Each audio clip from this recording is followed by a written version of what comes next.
화면에 보시는 것처럼 제가 준비한 내용을 주어진 시간 동안에서 말씀드리도록 하겠습니다. 엄정일입니다. 충성! 들고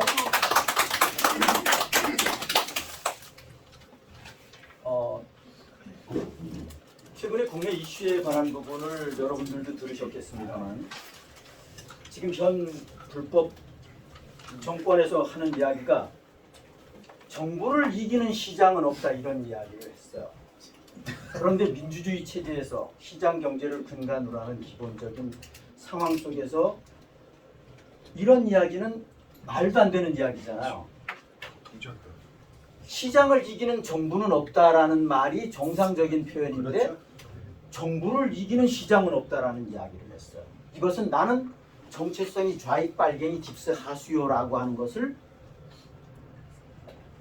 간접적으로 표현한 겁니다. 그래서 저는 이 표현을 듣고 참 이게 좀 미쳐 돌아가는구나. 그런데 국민들은 별로 반응이 없다라는 거예요. 제가 여기도 몇 차례에 걸쳐서 말씀을 드렸습니다만 펜앤마이크 옛날에 정규재 씨가 운영하던 게 이제는 천모 대표가 인수했죠. 펜앤마이크는 기본적으로 정체성은 제가 개인적으로 생각하기에는 아직까지 한참 멀었어요. 이제 지금 제가 개인적으로는 엄청나게 자꾸 바꾸려고 노력은 하고 있는데 아직까지 기본적인 저변의 스탠스는 윤어게인입니다. 펜앤마이크 백지연 대변인이라는 여기에 대변인이 아니라 국민의 진당의 대변인 여자 청년 아가씨예요. 똑똑해 제가 개인적으로 보기에는. 그리고 허연준 앵커 옛날에 청와대 정무 그 대변인이 아니라 거기 행정관 했었던 허연준 앵커. 그리고 앵커라고 그러면 펜앤마이크 앵커라는 얘기입니다. 그리고 양일국 박사는 뭐 젊은 사람인데 그 사람은 자유총연맹의 대변인을 했었어요. 이 사람들의 지금 표현 자체가 저는 내심 제 마음속은 기쁜데 진보를 좌익으로 표현하고 이렇게 지금 표현을 바꾸기 시작했다는 겁니다. 그래서 오픈마인드를 가지고 있어서 참 다행스럽다. 한 185만 정도 되는 구독자가 185만 정도 되는 대형 유튜브죠. 1월 25일 날 모르겠어요. 여기서는 지금 애도를 표하시는 분이 얼마나 되시려는가 모릅니다만 시청자분들은 어떠실지 모르겠습니다만 비명 행사를 했어요. 해골창이. 아이고.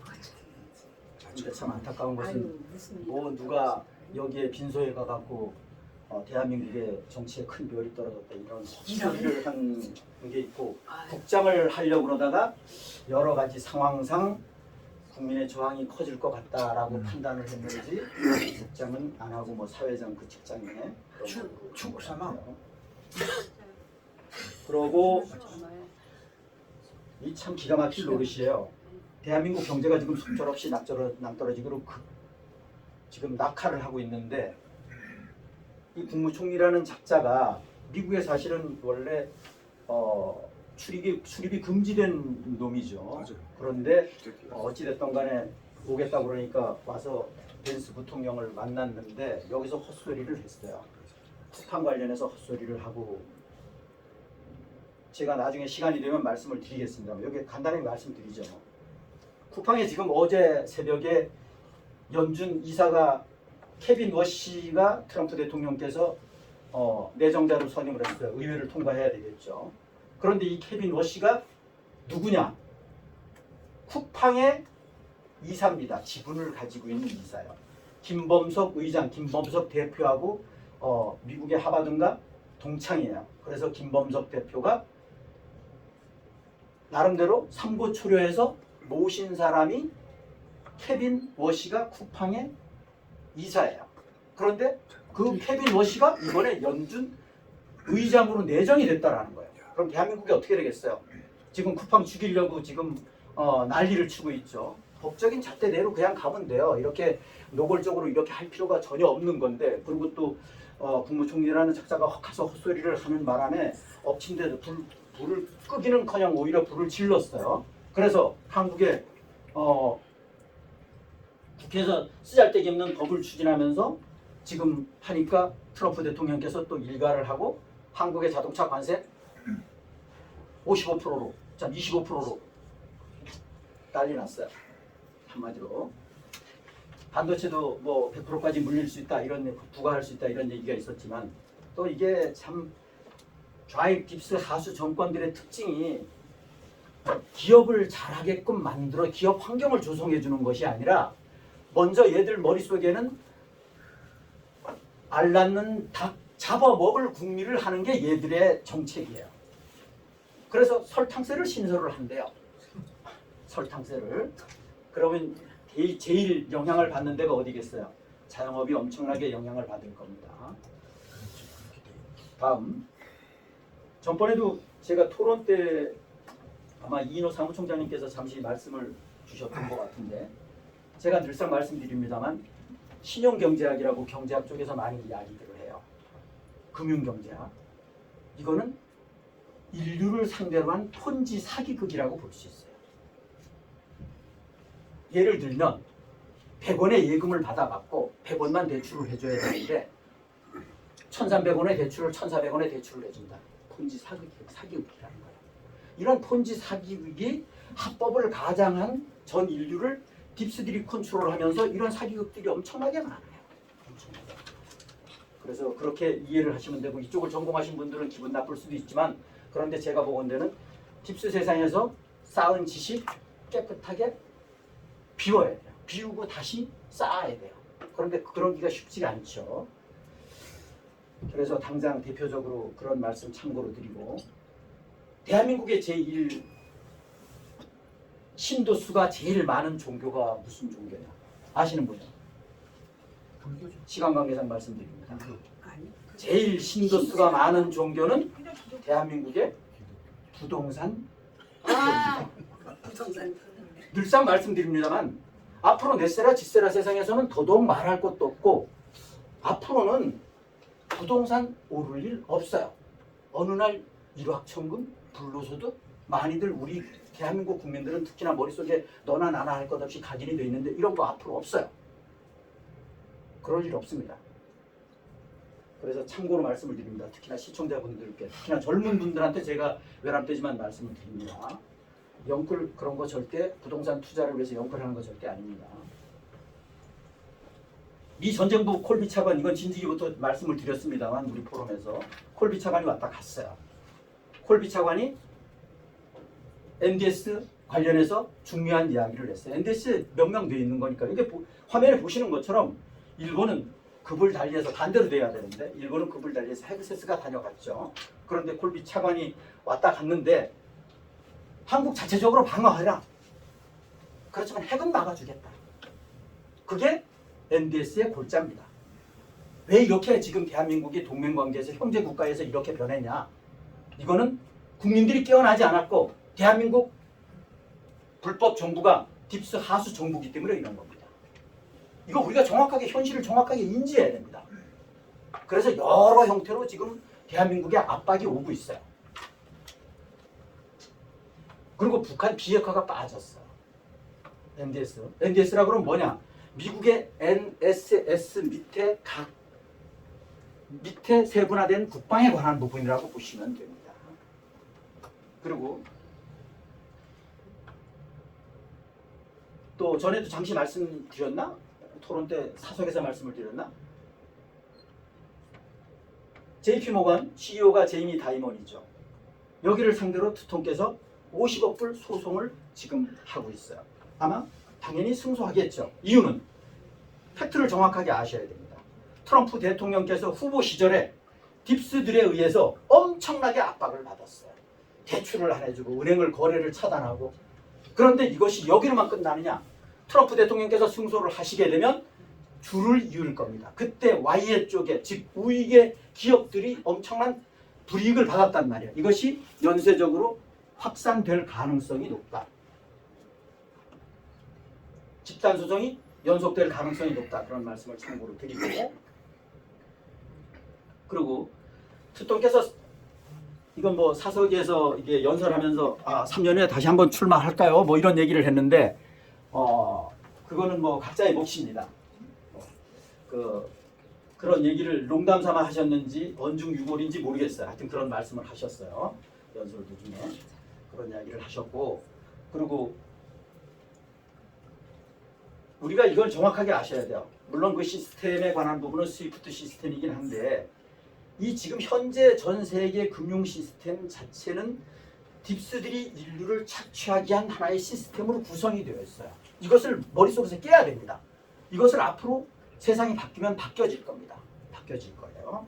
그래서 현재 금융 시스템 자체가 딥스가 인류를 착취하기 위한 하나의 일환으로 구성이 돼 짜여져 있다. 판이 그렇게 짜여져 있다. 이렇게 이해를 하시면 됩니다. 그래서 지금 세상은 엄청나게 변모합니다. 이 급변하는 변화 속에서 그래서 싱귤러리티 급변하는 변화 속에서 응동할 수 있어야 된다. 그러면 딥스를 모르면 안 돼요. 그리고 시시각각으로 변모하는 것을 빨리빨리 흡수하고 정립을 해야 된다는 거예요. 그래서 우리 포럼이 굉장히 중요합니다. 그런데도 아직까지 딥스 얘기하면 뭐 음모론 취급하고 엉뚱한 헛소리 생각하고 이러는 사람들 보면 한심스럽죠. 어떻게 세상을 살아가려는가. 세상 살아가기 전에 그런 사람들 때문에 대한민국이 망한다라는 사실이에요. 중요한 것은. 다음은 미국으로 넘어가서 미국 FBI가 조지아주의 풀턴 카운티에 선거 관련 서류를 700박스를 압류했어요.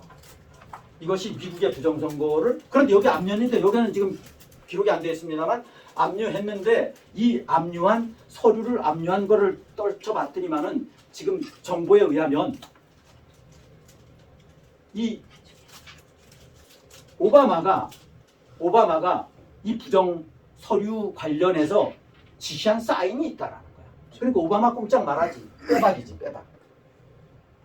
그렇게 보시면 됩니다. 그래서 미국서부터 시작이 됐고 이것이 대한민국도 적정 시점에는 영향을 당연히 받겠죠. 중앙선관위, 선관위 밑에 있는 A회, 또 미르시스템, 뭐 양정철이 뭐 많잖아요, 그죠? 예, 많습니다. 그래서 그러면 부정선거에서 당선된 놈들이 진짜 합법이냐 불법이냐는 각자의 몫입니다. 우리나라 부정선거는 문재인 때 이걸 정확하게 정립하셔야 돼요. 문재인 때 사전투표 제도가 도입이 됐습니다. 국민들한테 하루 쉬게 해준다니까 좋다고 내 주권이 강탈당하는 줄도 모르고 좋대. 그리고 전자개표기는 그 전에서부터 도입이 됐고 박근혜 대통령님은 51.6%, 51.8%로 이긴 것은 간만의 차이로 이긴 것은 전자개표기 때문에 이게 전자개표기가 도입되지 않았으면 전자개표기엔 부정이 없었으면 박근혜 대통령님은 최소한 60%, 70%로 득표했어요. 그런데 광화문에 있는 그 저는 반대로 얘기를 해요. 박근혜 대통령님이 나 때문에 당선이 됐다라는 거야. 미친 거죠. 정확하게 알아야 된다. 미네소타 티말스 주지사 이 미네소타주는 완전 오리지널 빨갱이 주예요. 빨갱이 주예요. 여기는 트럼프 대통령 전번에 여기에 졌어요. 공화당이 졌어요. 예를 들면 그래서 이 빨갱이 주다. 티말스 그런데 제가 보건대는 판을 읽었는지 꼬리를 싹 내렸어요. 꼬리를 싹 내렸어요. 그래서 트럼프 대통령이 꼬리 내린 놈한테 그 여하튼 속을 보이지 않았어요. 그런데 그것은 커다란 덫으로 보인다. 덫으로 보인다. 그렇게 보시면 되지 않겠냐 하는 생각이 듭니다. 요거는 어떤 측면에서 보면 그 시청자분들이 어떻게 이해하시려는가 보는데 각자의 몫입니다. 정답 뭐 O다 X다 이런 개념이 아니라 달러가 휴지 조각이 된다 이런 얘기들 많이 하잖아요. 달러가 휴지 조각이 된다. 예를 들어서 RV에 의한 GCR의 기본적인 방향 자체가 모든 화폐가 1대1로 되는 겁니다. 예를 들어서 1450대 1이 아니라 1대1로 된다. 그 얘기는 뭐냐? 그건 이제 방법론이에요. 그렇게까지 접근하는데 어떤 형태로 접근을 하느냐가 관건인데 미국의 빚이 5경 3천조 지금은 더 된다라고 얘기를 하는데 이 5경 3천조의 빚이 중공의 빚이 8경 3천조의 8경 5천조 빚이 8경 1천조의 빚이 미국의 예를 들어서 5경 3천조의 빚 자체가 순수하게 미국 국민들이 진 빚이 아니에요. 이것은 딥스들이 지들이 착취하고 미국에다가 쌓아놓은 똥이에요. 딥스들이 인류를 상대로 장난을 치고 여기다 쌓아놓은 똥이에요. 그래서 우리 포럼에서 진지기부터 얘기했지만 객관적인 시각에서 보면 이것은 미국의 빚이 아니라 인류의 빚이다 이런 얘기를 했었잖아요. 그런데 이제 본위제가 된다. 레인보우 화폐로 예를 들어서 본위제가 된다. 그랬을 경우는 그 시점이 언제가 될지는 모르겠습니다만 그 전까지는 빚이 경감이 돼야 되는데 예를 들면 이런저런 테크니컬하게 국가 운영을 해서 미국의 예를 들어서 계속 산업이 발전을 하고 속된 말로 1대1로 만들면 미국의 빚 자체는 한국 기준으로 봤을 때 한국 환율 기준으로 봤을 때 5경 3천조가 36조로 줍니다. 5경 3천조가 36조일 거예요. 그러면 대한민국의 빚은 대한민국에 사실은 숨어있는 빚까지 따지면 1경이 넘어요. 그런데 그 빚은 어떻게 되느냐? 그것이 그럼 제로가 되느냐? 아니라는 거예요. 5경 3천조 달러잖아요. 5경 3천조 우리나라 돈으로 환산했을 때 38조 달러니까 38조 달러를 환산하면 한 1,400원, 1,450원 정도 환산하면 5경 3천조 정도 될 겁니다. 그것이 1대1로 한국 기준으로 1대1 1,450원이 1로 됐을 때는 36조로 줄어든다라는 거죠. 예를 들면 이건 제 계산 방법입니다. 맞을 겁니다. 그런데 그렇게 됐을 경우 대한민국 빚도 마찬가지로 제로가 되느냐? 그렇게 안 될 것 같다라는 게 제 개인적인 생각입니다. 그러니까 미국은 지금 현재 스탠스가 스테이블 코인이 됐던 그런 형태로 지금 옳아지고 있다라고 저는 개인적으로 보여지는 겁니다. 스테이블 코인 발행할 때마다 미국 국채를 담보로 매입을 해야 되잖아요. 그래서 그것이 아주 천재 법안, 지니어스 법안이라고 하는 거죠. 지니어스 법안의 근거를 가지고 있는 거죠. 그래서 그것에 관한 부분이 지금 미국 연방 대법원에서 판결을 앞두고 있습니다. 그런데 저는 개인적으로 판결이 이런저런 이유 때문에 여러 가지 여건상 판결은 합법으로 판결이 될 것 같다라는 게 제 개인적인 생각입니다. 또 만약에 부결이 된다 그러면 또 제2의 방법으로 갈 것이고 또 거기에 부결한 판사들은 어떠한 형태로든 간에 지금 현재 법적인 잣대에 의해서 또 형사적인 민형사적인 처벌을 또 받게 되겠죠. 여러 가지 형태로 그건 부차적인 문제고. 딥스의 전략. 딥스는 경제적 거세 작전의 전략을 펴고 있다라는 거예요. 딥스는 그런데 전 세계적으로 지금 전부 다 끝났어요. 제가 보기에는 이미 JP모건의 제이미 다이먼 금융가의 황제라고 하는 제이미 다이먼을 상대로 이미 트럼프 대통령이 이런 소송을 한다라는 얘기는 옛날 같으면 이건 상상도 못했던 일이거든요. 상상도 못했어요. 그런데 한다라는 거죠. 그러니까 이게 벌써 판은 끝났다 이렇게 보면 된다. 그 대신 인류가 깨어나지 않았기 때문에 예를 들어서 EBS 겸 CIC 총사령관으로서 인류가 깨어나지 않았기 때문에 인류가 깨어나야만이 이것도 하는 거예요. 경성 EBS도 하는 겁니다. 깨어나지 않은 상태에서는 의미가 없어요. 할 수가 없어요. 할 수는 있겠죠. 할 수는 있지만 부작용이 너무 크다라는 거예요. 부작용이. 그러다 보니까 모든 것은 지금 현행 법적인 잣대를 가지고 전부 다 접근을 하는 겁니다. 이것이 미국판이에요. 예를 들면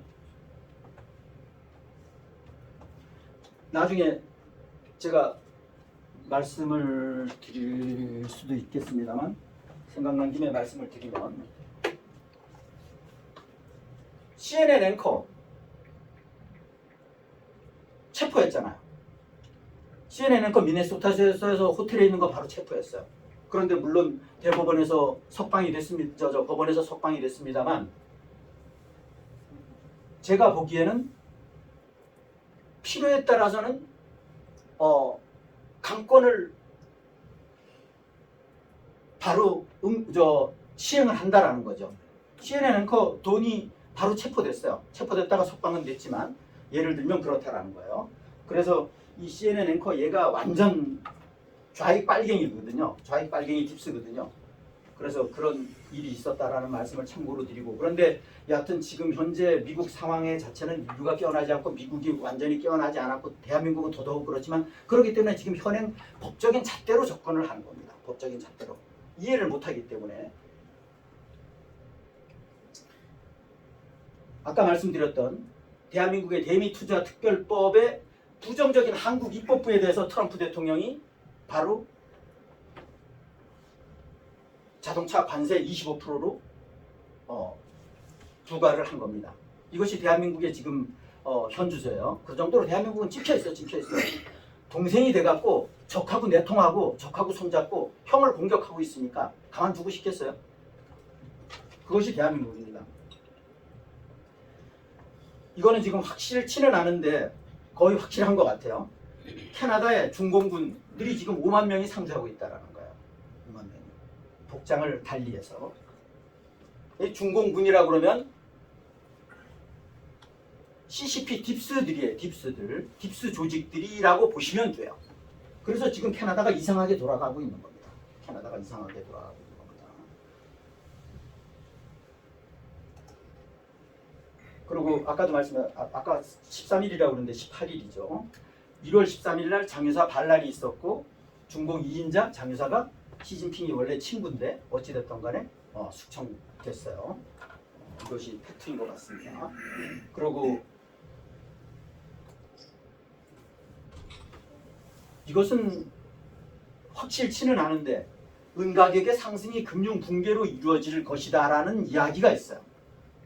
그런데 이것은 아직까지 제가 연결을 좀 못 시켰어요. 여하튼 그런 이야기가 있습니다. 그리고 또 달리해서 요즘에 AI, 우리 포럼에서 여러 번 말씀드렸던 것처럼 앞으로 상황 자체는 산업은 AI, 양자 컴퓨터, 초전도체 이것이 주축이 된다라는 거예요. 그래서 시청자분들 이런 거를 특히나 젊으신 분들은 좀 아셔야 될 필요성이 있어요. 그런데 AI에 대해서도 모르고 양자 컴퓨터에 대해서도 모르고 초전도체가 뭔지도 모르고 그것이 산업계에 어떤 영향을 미칠 건지도 전혀 모른다. 이것을 사실은 새롭게 도래할 세상하고 연결 지을 수가 있어야 돼요. 그래서 제가 전번에 말씀드렸던 것처럼 미국의 라스베가스에서 있었던 CES에 관한 관람이 굉장히 중요하다라는 말씀을 드렸고 거기에 나름대로 이슈화됐었던 로봇이 뭐냐면 보스턴 다이나믹스에서 나온 아틀라스 로봇이었었어요. 인간 관절처럼 부드럽게 플렉시블하게 이 로봇이 나왔어요. 앞으로 현실화된다라는 거예요. 그래서 그 가격이 대략 2억 정도 된다 이런 얘기를 했었었죠. 그래서 일반 로봇하고는 좀 차원을 달리합니다. 그래서 국내 기업 중에는 보스턴 다이나믹스사를 대주주로 가지고 있는 현대자동차가 제일 앞서 있다 이렇게 보시면 돼요. 그런데 거기는 아직까지 상장된 회사는 아닙니다. 상장되면 가치가 한 80조 정도 될 것이다 이런 얘기가 있어요. 여기서 피지컬 로봇이라고 하는 것은 이건 전부 다 아시는 분은 아시겠지만 현실적인 로봇을 얘기하는 거예요. 현실적인 로봇. 그러니까 단순한 로봇이 아니라는 거죠. 현실적인 AI를 AGI 인간에 가까운 그런 로봇을 얘기하는 거다라는 거예요. 그런 로봇이 앞으로 그래서 일론 머스크가 얘기했던 것처럼 그게 국내에서도 굉장히 관심을 갖고 있는 분들은 파장을 좀 일으켰었는데 관심을 많이 보였었는데 이 일론 머스크가 30까지 앞으로 세상 예를 들면 일론 머스크가 그런데 방향은 맞지만 제가 개인적으로 보기에는 이런 저런 이유 때문에 3년은 아니다. 3년은 너무 현실적으로 어렵지 않겠냐라는 게 제 개인적인 생각이었었어요. 그래서 인류 인구를 80억으로 봤을 때 400억대의 로봇을 현장에 투입하겠다 그런 얘기예요. 그래서 인간이 할 수 있는 일을 로봇으로 대부분 대체할 것이다. 그러면 인간은 그럼 어떻게 해야 되느냐? 로봇을 모른다. 양자 컴퓨터를 모른다. 말이 안 되죠. 말이 안 된다. 그래서 거기에 나온 용어가 싱귤라리티라는 용어가 나온 겁니다. 앞으로 급변하게 상상을 초월할 정도로 급변하는 세상에서 나라는 존재는 과연 어떻게 살아갈 것이냐? 그런데 딥스테이트도 모르고 AI도 모르고 양자 컴퓨터도 모르고 초전도체도 모르고 어떻게 살아가냐는 거예요. 그래서 우리 포럼이 굉장히 중요합니다. 자칭 나토 사무총장 마크 루테와 쭉 이렇게 마크 루테 나토 사무총장이 전번에도 미국에 왔을 때 트럼프 대통령을 아버지라고 얘기를 했죠. 아버지라고 얘기를 했어요. 그래서 나토 사무총장은 이미 트럼프 대통령 손아귀에 나쁜 말로 얘기하면 손아귀가 딱 잡혀 있고 손을 잡았다. 좋게 얘기하면 그런 상황입니다. 나토는 그러니까 트럼프 대통령이 손에 딱 잡아놨어요. 벌써 잡혀 있어요. 물론 그 전에 미국이 지원을 끊으면 미국이 부담금을 끊으면 나토는 존재할 수가 없어요. 그러긴 하지만 그래서 이건 트럼프 대통령의 제가 방에도 올렸지만 이건 트럼프 대통령이 쓴 글이에요. 직접. 이건 팩트라는 거예요. 그래서 트럼프 대통령님 입이 굉장히 중요하다는 거예요. 트럼프 대통령 입을 놓치면 안 돼요. 그래서 속된 말로 제가 말씀드리는 것은 트럼프 대통령 입을 밥새끼보다도 중요하다라는 거예요. 밥을 굶더라도 트럼프 대통령 발언은 놓치면 안 된다라고 얘기를 하는 겁니다. 그런데 트럼프 대통령이 뭔 얘기를 하는지도 모르고 주관적으로 나름대로 공부를 많이 했다? 그건 의미가 없어요. 의미가 없어. 그래서 코아가 중심이 트럼프 대통령 백악관의 발언이 중심이 돼야 된다는 거예요. 그러고 나서 나중에 살붙이기는 나중에 후차적인 문제예요. 2차적인 문제라는 거예요. 그런데 코아 없이 공부를 한다? 이건 말이 안 되는 거예요. 트럼프 대통령께서 등극하시기 1년여 전에 1월 20일 이전에 후보 시절에는 우리가 팩트가 없으니까 그럴 수 있어요. 그럴 수 있어요. 그때는 어쩔 수가 없죠. 그때는 트럼프 대통령이 중심이 아니었었으니까. 대통령이 아니었었으니까. 그때는 그랬었지만 지금은 틀리다라는 거예요. 그래서 공부하는 방법에 관한 방향도 확실하게 변해야 됩니다. 확실하게 변해야 돼요. 이건 전에도 잠시 제가 구두상으로 말씀을 드렸는데 제가 오죽하면 제가 항상 강조드리는 내용에 관한 부분 AI에다 물어봤어요. 이 뒤에 쭉 있었는데 그거는 생략하고 용어의 선택에 있어서 더 정확한 표현을 짚어주셔서 감사합니다. 지적하신 대로 보수와 진보는 가치 지향이나 변화에 대한 태도를 나타내는 성향적 의미가 강하고 우익과 좌익은 정치적인 스펙트럼상 위치나 이념적 정체성을 보다 명확히 구분하는 표현입니다. 짚어주셔서 감사합니다. 자기가 AI도 이런저런 거를 조합했지만 당신이 얘기하는 게 맞아. 보수라고 얘기하면 안 되고 진보라고 얘기하면 안 돼. 좌익으로 얘기하는 게 맞아. 우익으로 얘기하는 게 맞아. 라는 얘기입니다. 그래서 요즘에 제가 대형 유튜브들 특히나 좀 바뀌어서 다양하게 생각합니다. 그것도 고정관념이 있으면 안 바뀌어요. 고정관념이 있으면 영원히 안 바뀝니다. 그래서 지금은 고정관념이 나 자신을 죽이고 결국은 나라도 망하게 한다. 그렇게 보시면 돼요. 정체성과 성향의 뜻을 구분 못하고 딥스테이트를 모르면서 대중 앞에 서면 안 된다는 거야. 딥스테이트도 몰라. 그러면서 좌익을 갖고 진보라고 얘기해. 그리고 우익을 갖고 보수라고 얘기해. 어떤 기계가 아주 진보적으로 발전하고 있어. 진취적으로 발전하고 있어. 그러는데 그게 좌익이야? 말이 안 되는 얘기예요. 그래서 정체성을 구분한다는 것은 엄청나게 중요해요. 지금 이런 대한민국 상황 속에서 정체성을 제대로 구분 못하고 성향을 제대로 구분 못하고 혼용해서 이게 엉망진창으로 표현하면 그런 사람이 마이크를 잡고 대중 앞에서 갖고 선동을 하게 되면 사람이 잘못 각인이 되고 잘못 정립을 한다는 거예요. 지금 대한민국의 언론 자체가 이게 딥스의 하부 조직이기 때문에 이렇게 돼 있는 겁니다. 이 정체성을 제대로 구분 못하게끔 국민들을 만들어 놓은 거예요. 그리고 세상이 지금 딥스가 여기까지 지배했던 153년, 4년 동안 지배했던 상황 속에서 근세만 따져도 그런데 딥스를 모르면서 내가 뭐 대중들 앞에 서서 뭐 얘기를 한다. 웃기는 얘기예요. 그런 사람은 집에 가서 얘기 보라고요. 그런 사람들 말 절대 들으면 안 됩니다. 제가 시청자분들께 말씀을 드리는 겁니다. 제가 너무 싸가지 없게 말씀을 드리죠. 죄송합니다. 하여튼 시간 관계상 어쩔 수 없어요. 저도 이거 워낙에 중요해서 제가 다시 한번 말씀을 드립니다. 2017년 3월 10일부터 대한민국의 헌정은 중단된 상태이기 때문에 이는 불법으로서 체포 대상일 뿐입니다. 그 이상 이하도 아닙니다. 딥스 하수 언론에 의해서 마취된 국민들이 제정신이 아니기 때문에 나라가 속절없이 무너지고 있죠. 고로 한국은 YS 선봉자인 트럼프 대통령님에 의해서만이 재건될 수 있습니다. 여건이 그렇다. 현실이 그렇다라는 거예요. 국민의 저항권을 갖고 내가 목숨을 걸고 나오면 돼요.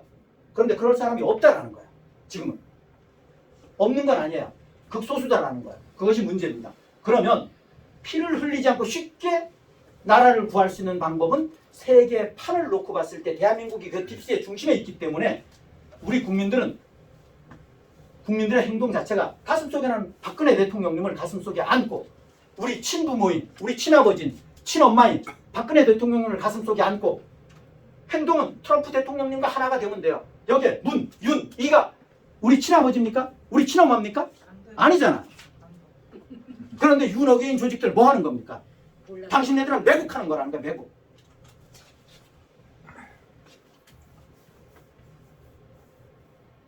99%, 98% 유튜버들 문제입니다. 네. 반갑습니다. 경제대피 제가 경제대피소 유튜브를 지난 시간 우리는 딥스테이트가 언론과 알고리즘을 이용해 어떻게 우리의 눈과 귀를 가리고 서로를 미워하게 만드는지 그 세뇌의 과정을 파헤쳤습니다. 좌파와 우파, 남자와 여자, 노인과 청년, 그들은 끊임없이 우리가 서로 멱살을 잡고 싸우게 만듭니다. 그런데 여러분, 이 모든 갈등 조장의 최종 목적지가 어디인지 아십니까? 단순히 사회를 혼란스럽게 만드는 것 아닙니다. 그건 과정일 뿐입니다. 그들이 원하는 결말은 바로 전쟁입니다. 2026년 1월 현재 뉴스를 보십시오. 유럽의 우크라이나, 중동의 가자지구와 이란, 그리고 우리 한반도와 대만 해협까지 전 세계가 거대한 화약고처럼 달아오르고 있습니다. 언제 터져도 이상하지 않을 만큼 긴장감이 최고조에 달해 있습니다. 언론은 말합니다. 저 독재자가 나빠서 그렇다. 저 종교가 문제다. 영토 분쟁 때문이다. 민주주의를 수호해야 한다. 다 헛소리입니다. 대중을 선동하기 위한 표면적인 명분일 뿐입니다. 인류 역사상 모든 전쟁의 진짜 원인은 단 하나, 바로 돈입니다. 더 정확히 말하면 감당할 수 없는 빚을 없애고 새로운 판을 짜기 위한 리셋 버튼이 바로 전쟁입니다. 오늘 46화에서는 애국심과 정의라는 가면 뒤에 숨겨진 추악한 전쟁 비즈니스의 실체, 그리고 제3차 세계대전이라는 시나리오가 왜 단순한 공포조장이 아니라 경제적 필연인지 낱낱이 파헤쳐드리겠습니다. 오늘 이야기를 듣고 나면 뉴스 속에서 터지는 포탄이 사람을 죽이는 무기가 아니라 천문학적인 돈을 태우는 소광로처럼 보일 것입니다. 먼저 전쟁이 터지면 누가 이득을 보는지부터 냉정하게 따져봐야 합니다. 이것을 전쟁의 경제학이라고 합니다. 전쟁이 나면 누가 가장 슬퍼합니까? 남편과 아들을 전장에 보내고 시신으로 돌려받는 서민들입니다. 집이 불타고 평생 모은 재산이 하루아침에 잿더미가 되는 우리 같은 개미들입니다. 반대로 누가 가장 기뻐합니까? 누가 샴페인을 터뜨립니까? 바로 군산복합체입니다. 군대와 무기를 만드는 방위산업체와 그들에게 돈을 내주는 거대 은행들입니다. 1961년 미국의 아이젠하워 대통령이 퇴임 연설에서 역사에 남을 경고를 했습니다. 군산복합체의 광범위한 영향력을 경계해야 한다. 그들은 자신들의 이익을 위해 필요 없는 전쟁을 만들 것이다. 일개 음모론자가 아니라 전직 대통령이었고 2차 대전의 영웅이었던 그가 딥스테이트의 존재를 공식적으로 폭로한 것입니다. 그리고 역사는 그의 경고대로 흘러갔습니다. 베트남 전쟁, 걸프전, 이라크 전쟁, 아프가니스탄 전쟁, 그리고 우크라이나 전쟁. 이 전쟁들이 정말 세계 평화를 위해서였을까요? 아닙니다. 창고에 쌓인 낡은 무기 재고를 소진하고 새로운 첨단 무기를 팔아먹고 남의 나라 석유와 자원을 약탈하기 위한 철저한 비즈니스였습니다. 미사일 한 발에 수십억 원, 전투기 한 대에 1,000억 원이 넘습니다. 전쟁이 터지면 이 비싼 무기들이 매일 수백, 수천 개씩 소비됩니다. 하늘에 돈을 뿌리는 겁니다. 방위산업체들의 주가는 폭등하고 그들은 천문학적인 보너스를 챙깁니다. 그 무기를 사는 돈은 다 어디서 나옵니까? 바로 여러분의 세금입니다. 여러분이 뼈 빠지게 일해서 낸 세금으로 무기를 사고 그 무기로 남의 나라 사람을 죽이고 그 대가로 딥스테이트는 배를 불리는 것입니다. 이것이 피 묻은 돈, 블러드머니입니다. 그런데 2026년 지금 그들이 국지전이 아닌 제3차 세계대전급의 거대한 전쟁을 기획하는 진짜 이유는 따로 있습니다. 바로 부채 리셋, 빚잔치입니다. 우리가 40화에서 다뤘듯이 현재 미국의 국가부채는 38조 달러를 넘어서 통제 가능성이 없습니다. 전 세계의 빚도 마찬가지입니다. 정상적인 방법으로는 절대 갚을 수 없습니다. 갚을 의지도 없습니다. 금리를 올리자니 에코노미가 망가지고 돈을 더 찍으냐니 하이퍼 인플레이션이 옵니다. 외통수에 걸린 겁니다. 이때 판을 뒤집을 수 있는 유일한 카드가 바로 전쟁입니다. 전쟁이 터지면 모든 경제 논리가 마비됩니다. 국가 비상세태니까요. 정부는 마음껏 돈을 찍어낼 명분을 얻습니다. 전쟁 중인데 물가가 오르는 게 대수냐? 이기려면 돈을 찍어야 한다. 전시국채를 발행하자. 국민들은 공포에 질려 저항하지 못합니다. 살려만 달라고 빕니다. 그렇게 찍어낸 막대한 돈으로 인플레이션을 유발해 빚의 실질 가치를 0으로 만들어버리는 겁니다. 전쟁통의 빈 문서가 불타 없어지는 것과 같은 원리입니다. 이를 금융적 전시청산이라고 합니다. 그리고 전쟁이 끝나면 폐허가 된 도시를 재건해야 합니다. 이때 또다시 그들의 건설회사와 금융자본이 들어와서 재건 사업을 독점합니다. 파괴해서 돈 벌고 다시 지어서 돈 버는 창조경제입니다. 우크라이나 재건 사업에 블랙록이 먼저 뛰어든 것을 보십시오. 시체 냄새를 맡은 하이에나처럼 달려들었습니다. 또한 전쟁은 인구 감축의 가장 확실하고 빠른 수단입니다. 우리가 44화에서 다뤘던 잉여인간들, 인공지능 때문에 일자리가 없어진 청년들, 그들은 사회 불안 요소입니다. 할 일 없이 불만만 쌓이면 폭동을 일으킬 수 있습니다. 그래서 전쟁이라는 명분으로 그들을 전선에 내모는 것입니다. 애국심이라는 포장지로 감싸서 잉여 인력을 소모품처럼 처리하는 것입니다. 너무 잔인하게 들리십니까? 하지만 역사를 보면 항상 그래왔습니다. 대공황이 오면 반드시 세계대전이 뒤따랐습니다. 경제가 망가지면 피를 불러서 해결했습니다. 그들은 적과 아군을 가리지 않습니다. 이것이 가장 충격적인 진실입니다. 과거 나폴레옹 전쟁 때 로스차일드 가문은 영국과 프랑스 양쪽에 돈을 빌려줬습니다. 누가 이기든 돈을 벌 수 있도록 말입니다. 2차 대전 때 미국의 포드, GM 같은 기업들은 적국인 나치 독일에게도 트럭과 엔진을 팔았습니다. 월스트리트의 은행들은 히틀러에게 전쟁 자금을 대줬습니다. 지금도 마찬가지입니다. 언론에서는 미국과 중국이 서방과 러시아가 철천 지원 주자함 싸우는 것처럼 보이지만 그 뒤에 금융 세력은 양쪽 모두에게 빨대를 꽂고 있습니다. 그들에겐 국경은 없습니다. 오직 이익만 있을 뿐입니다. 2026년 1월 현재 한반도의 상황을 보십시오. 연일 계속되는 군사도발, 뉴스에서 떠들어대는 위기설. 이것은 단순히 북한의 변덕 때문이 아닙니다. 동북아시아에 무기를 팔아먹고 전쟁 공포를 조성하여 아시아의 자본을 미국으로 빼돌리려는 거대한 설계가 작동하고 있는 것입니다. 한국은 그들에게 아주 매력적인 호구이자 최전방 총알바지입니다. 우리가 낸 세금으로 미국산 무기를 사들이고 우리 청년들의 목숨을 담보로 그들의 패권 전쟁을 대신 치러주는 대리전의 장소가 될 수도 있습니다. 우크라이나를 보십시오. 그 나라 국민들이 원해서 전쟁을 했습니까? 강대국들의 체스판 위에서 말처럼 쓰이다가 버려진 것입니다. 그렇다면 이 일촉즉발의 전쟁 위기 앞에서 우리는 어떻게 해야 할까요? 방어하고 숨어야 할까요? 물론 물리적인 대비도 중요합니다. 하지만 경제적 생존이 먼저입니다. 첫째, 애국심 마케팅에 속아 내 자산을 국가에 올인하지 마십시오. 전쟁 채권을 사라. 나라를 위해 근무호기를 하자. 언론이 떠들 때가 가장 위험할 때입니다. 전쟁이 나면 화폐 가치는 휴지 조각이 됩니다. 원화, 달러 같은 종이돈은 땔감이 됩니다. 이때 유일하게 살아남는 돈은 금과 은입니다. 역사적으로 전쟁통에 목숨을 구해준 건 금덩어리였습니다.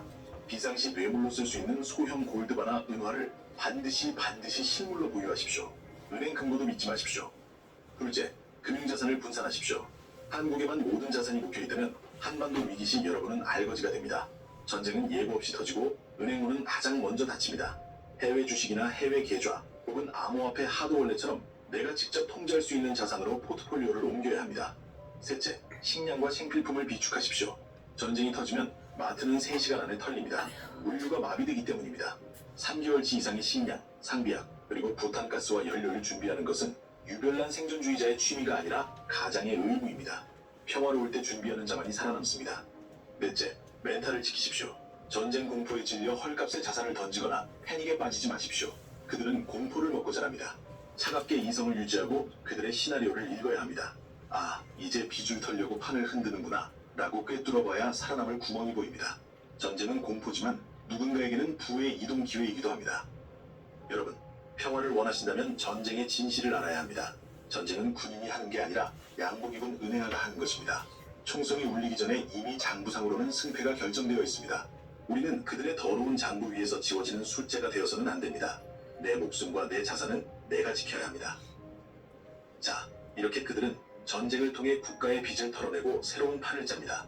그런데 여러분, 전쟁이 터져서 혼란스러운 틈을 타서 그들이 국가의 빚뿐만 아니라 개인의 자산, 즉 여러분의 주식과 예금까지 합법적으로 뺏어갈 수 있는 법적 장치를 이미 완성해놨다면 믿으시겠습니까?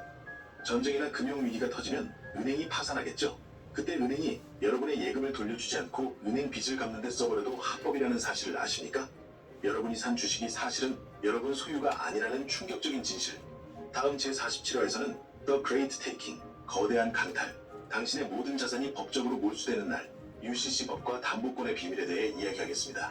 내 이름으로 된 주식계좌, 내 이름으로 된 예금통장, 그것이 진짜 내 것일까요? 금융시스템 붕괴 시 여러분의 자산을 영원으로 만들고 합법적으로 가져가는 그레이트 테이킹의 법적 구조와 소유권이 아닌 소권이라는 말장난 속에 숨겨진 약탈의 비밀을 파헤쳐드리겠습니다. 설마 내 돈을 가져가겠어?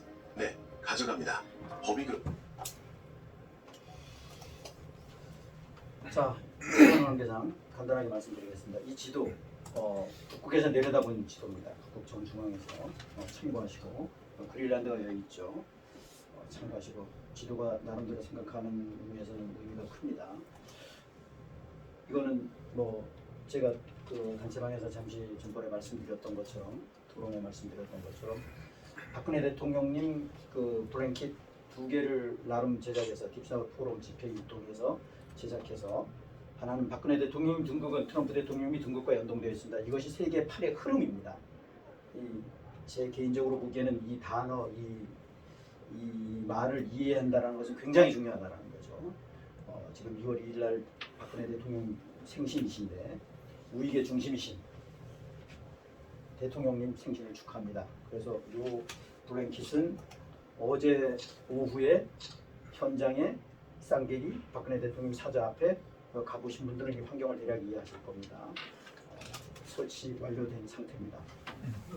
뭐 2일 날 가시는 분 보실 수 있겠죠. 반갑습니다. 자, 경제 에피소드 소장. 이상 마치도록 하겠습니다. 격추.